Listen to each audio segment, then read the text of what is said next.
Texas से राहुल गांधी ने किया बीजेपी पर वार। बीजेपी कर रही हमारी परंपराओं पर हमला। राहुल के बयान पर बीजेपी हमलावर।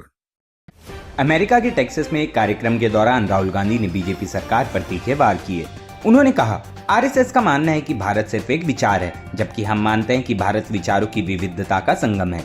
हम मानते हैं कि हर किसी को शामिल होने का हक है, सपने देखने का अधिकार है और जाति, भाषा, धर्म, परंपरा या इतिहास की परवाह किए बिना उनकी जगह सुनिश्चित की जानी चाहिए। लोकसभा में विपक्ष के नेता राहुल गांधी ने टेक्सास में अपने भाषण में स्पष्ट किया कि ये एक महत्वपूर्ण संघर्ष है जो आगामी लोकसभा चुनाव 2024 में और भी स्पष्ट हो जाएगा। उन्होंने कहा, लाखों भारतीयों ने समझ लिया है कि भारत के प्रधानमंत्री संविधान पर हमला कर रहे हैं। मैं जो भी कहता हूँ वह संविधान के अनुसार है। आधुनिक भारत की नींव संविधान है। चुनावों में लोगों ने इसे स्पष्ट रूप से समझा है और मैंने इसे होते हुए देखा है। राहुल ने आगे ये भी कहा कि जब मैं संविधान का हवाला देता हूँ, लोग समझते हैं कि मैं क्या कहना चाहता हूँ। लोग महसूस कर रहे हैं कि बीजेपी हमारी परंपराओं, हमारी भाषाओं, हमारे राज्यों और हमारे इतिहास पर हमला कर रही है। सबसे महत्वपूर्ण बात तो ये है कि जो कोई भी संविधान पर हमला कर रहा है वह हमारी धार्मिक परंपराओं पर भी हमला कर रहा है।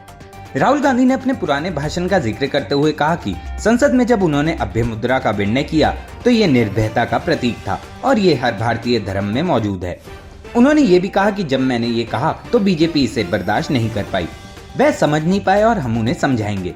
दूसरी बात तो यह है कि चुनाव परिणामों के बाद लोगों में बीजेपी का डर खत्म हो गया है। जल्द ही भारत में कोई भी बीजेपी या प्रधानमंत्री से नहीं डरेगा। ये एक बड़ी उपलब्धि है।